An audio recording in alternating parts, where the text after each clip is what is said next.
بسم الله الرحمن الرحیم. محترمو مسلمانانو ورونو، پرون ورځ ما یو ویډیو کړې وه چې هغې کې شیخ ادریس د یوې خبرې په اړه باندې ما یو وضاحت کړی و. نو یو څه خلکو دا فکر کوو چې ده لکه چې علماو پسې خبرې کړي دي او یا څوک چې د عالم په مقابل کې ولاړ دی د هغه طرف یې کړی دی. زما مسئولیت هم دا دی او فکر مې هم دا دی او اسلام هم دا راته وایي چې اسلام حقیقي دین او حقیقي معنا حقیقي مفهوم باید خلکو ته ورسوو او که چا د اسلام له حقیقي دین نه غلطه استفاده کوله په هغې کې غلطې خبرې ځای پر ځای کولی نو دا زموږ مسؤلیت دی چې د هغې په اړه خلکو ته وضاحت ورکړو. بیا موږ ته دا اهمیت نه لري چې هغه څوک دی، د چا سره تعلق لري، د کوم ځای نه راغلی دی. موږ اسلام حقیقي او رښتینی دین خلکو ته رسوو. موږ د هیچ چا طرف نه کوو، شخص پرستی موږ نه کوو، موږ اسلام پرستی دین پرستی کوو. هر څه د الله جل جلاله په خاطر باندې کوو. موږ هیڅ کله هم د یو عالم خلاف نه کوو. د هر چا علمیت ته په خپل ځای احترام لرو، اما که عالم وي، که شیخ وي، که هر څوک وي چې د اسلام خلاف کار وکړي موږ ته بیا هیڅ احترام نه لري. موږ بیا خامخا د هغه خبره خلکو ته ظاهروو. دویمه خبره دا چې عامو خلکو ته پرون ورځ هم ما په ویډیو کې دا خبره کړې وه، هغوی ته وایم چې د یو څو کسانو د لاسه د یو څو کسانو د هغې غلطې خبرې د وجې نه تاسو په عموم کې عالم مه ذکر کوئ، په عموم کې په عالم پسې خبرې مه کوئ، ځکه عالم هغه څوک دی چې الله جل جلاله په قرآن کریم کې د هغه ډېر لوی شان بیان کړی دی. الله جل جلاله په قرآن کریم کې د خپل ځان سره په شهیدۍ کې عالم ګډ کړی دی. شهید الله انه لا اله الا هو والملائکة واولو العلم قائم بالقسط لا اله الا هو العزیز الحکیم. نو دلته الله جل جلاله فرمایي وی الله جل جلاله خپل د دې ګواهي ورکوي چې الله واحد لا شریک ذات دی، د ده نه بغیر بل څوک د عبادت لایق نشته. ملایکې هم د دې شهیدي ورکوي او اولو العلم د علم خوندان هم د دې ګواهي ورکوي. او دغه قسم الله جل جلاله په بل ځای کې د عالم په باره کې فرمایي انما یخشى الله من عباده العلماء. بېشکه د الله جل جلاله نه چې ویریږي هغه علما دي. نو د الله جل جلاله خپل کول دی، په خپله الله جل جلاله فرمایي چې عالم د الله نه ډېر ویریږي، د الله نه ډېر ډارېدونکی کس هغه عالم دی. نو چې د الله نه ډېر ویریدونکی دی نو د ده څه فایده څه نتیجه یې راوځي. په بل آیات کې الله جل جلاله بیا فرمایي رضی الله عنهم ورضوا عنه ذلك لمن خشي ربه. الله جل جلاله به د دوی نه راضي وي، دوی به د الله نه راضي وي. دغه جزا به وي، دا به د چا دپاره وي؟ ذلک لمن خشي ربه. دا د هغه خلکو دپاره ده چې څوک د الله نه ویریږي. نو علما په باره کې الله جل جلاله فرمایي چې علما د الله نه ویریږي. نو څوک چې د الله نه ویریږي هغې ته الله جل جلاله دغه لوی انعام ورکوي. نو نن که موږ عالم پیژنو نو په دې باندې پیژنو چې شاهدي به په حق ورکوي. شهید الله انه لا اله الا الله. نو موږ عالم په دې پیژنو چې د حق شهیدي ورکوي نو هغې ته به موږ عالم وایو. نو که یو بل څوک د عالم په جمع کې رجګېدو د عالم د نوم نه استفاده بده استفاده کوله نو هغې ته بیا عالم مه وایئ. د هغې باندې بیا د علماو بدنامي مه کوئ، په علماو پسې په عموم کې خبرې مه کوئ، ځکه عالم الله جل جلاله د ځان څخه په شهیدۍ کې کټ کړی خو هغه عالم چې په حقه شهیدي ورکوي و اولو العلم قائم بالقسط، چې قائم به په عدل باندې وي، په عدل باندې به دی قائم وي، په عدل شهیدي ورکوي. او د الله جل جلاله په بل آیات کې چې دوی ته د خشیت نسبت کړی چې د الله نه ویریږي نو عالم به هلته عالم وي چې د الله نه ویریږي.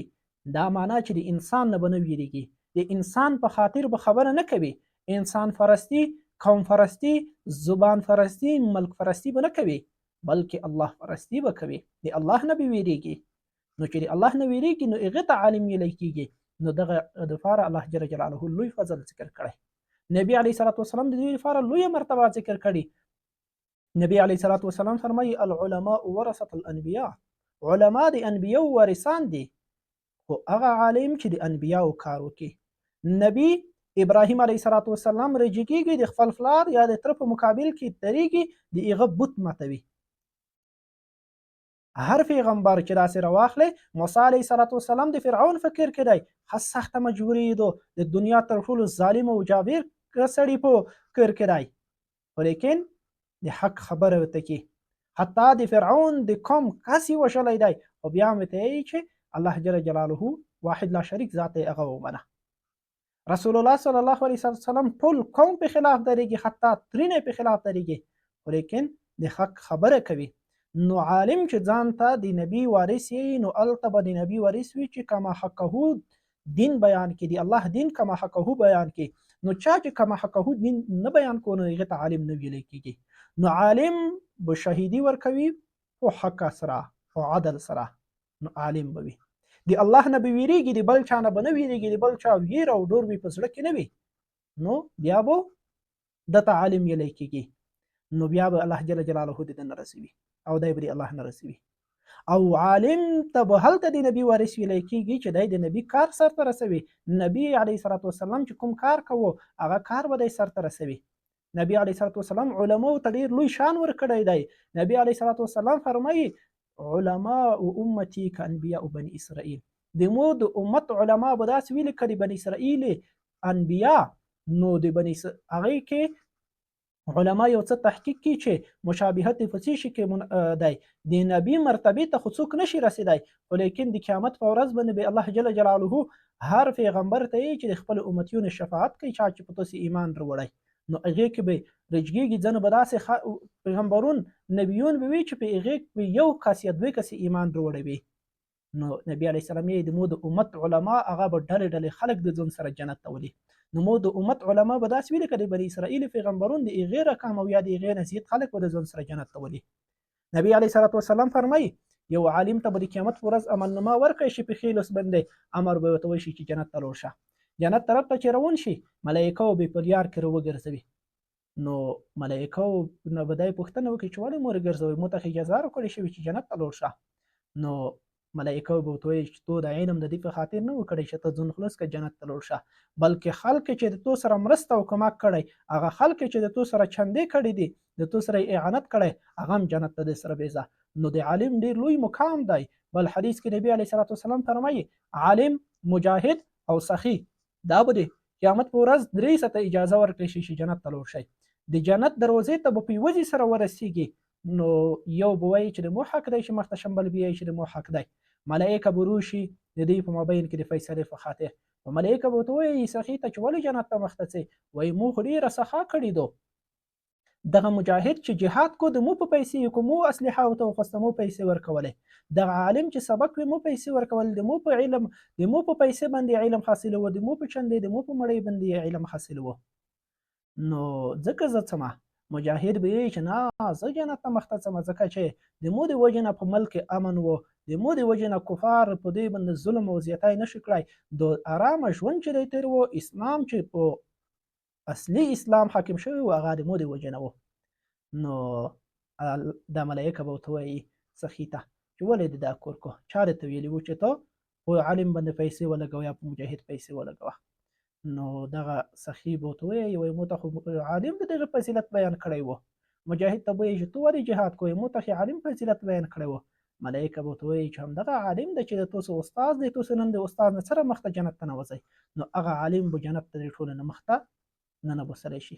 او نبی علیه السلام فرمایي من صلى بعد عالم تقي كأنه صلى بعد النبي، چا چې د یو فارزګار عالم شاته لمونځ وکړو، نو داسې دی لکه د یو نبي تر شا چې لمونځ کړی وي. نو د علماو دا یو څو احادیث، یو څو آیاتونه مو درته نقل کړو، بې شمېره آیاتونه او احادیث هغه د علماو په فضیلت باندې دي. نو دا مې د خپل عامو مسلمانانو په خاطر باندې درته وویل شي، د عالم په نوم پسې خبرې مه کوئ، په عالم پسې بد رد مه وایئ. که په چا کې مو غلطي ولیده، نو په عامه میډیا کې په هغسې مه نشر کوئ، د هغه ویډیو مه کټ کوئ چې په عامه میډیا کې د هغه سپکاوی وکړئ، په هغسې خبرې وکړئ.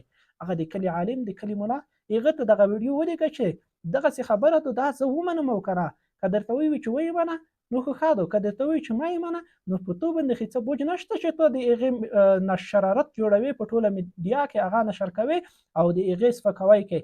نو هغه عالم که وضاحت ورکړو نو وضاحت به ورکړي، که وضاحت یې ورنکړو نو ته د بل عالم ته ووایې چې دغه په باره کې زه څه وییم، څه وکړمه. نو که ته عالم نه یې، ته په خبره باندې نه پوهېږې او ته په میډیا کې د علماو سپکاوی کوي، دا بیا ډېره سخته خبره ده. څوک چې د علماو سپکاوی کوي دا تاریخ هم ثابته کړي ده، دا د قرآن او د حدیث په اسلام ده چې اکثریت هغه څوک چې د علماو سپکاوی کوي هغه د بې ایمانه د دنیا نه تېرېږي. ځکه عالم چې دی هغه د اولیاء د خدای دی، علما اولیاء د خدای دی.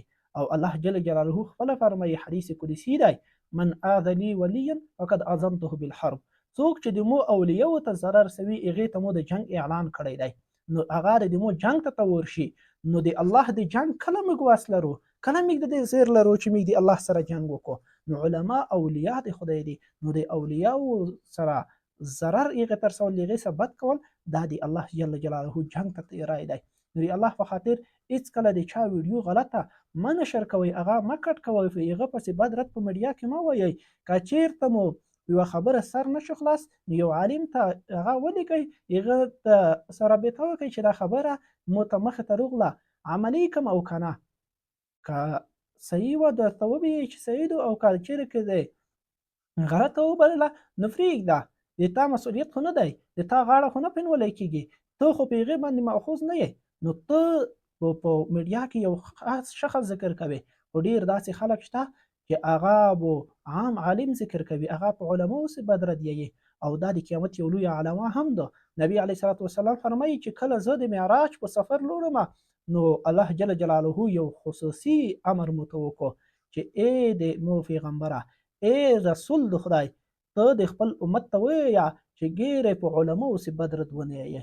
دا به د اخر زمانې علامه وي چې خلک به په علماو سې بد رد ویې. نو دا د اخر زمانې علامات ځکه هم ده چې خلک نن سبا ډېر په علماو سې بد رد یې. نو په علماو سې چې بد رد ویلی کېږي نو الله جل جلاله خفه کېږي. چې الله خفه کېږي نو الله بیا د دنیا ژوند، دغه زندگی د دنیا بیا الله پای ته رسوي، بیا د دنیا الله چپه کوي، بیا د نظامونو او قوتونه الله چپه کوي، او بیا الله قیامت قایم کوي، او بیا د خلکو سره د هغې د کړو وړو حساب کوي.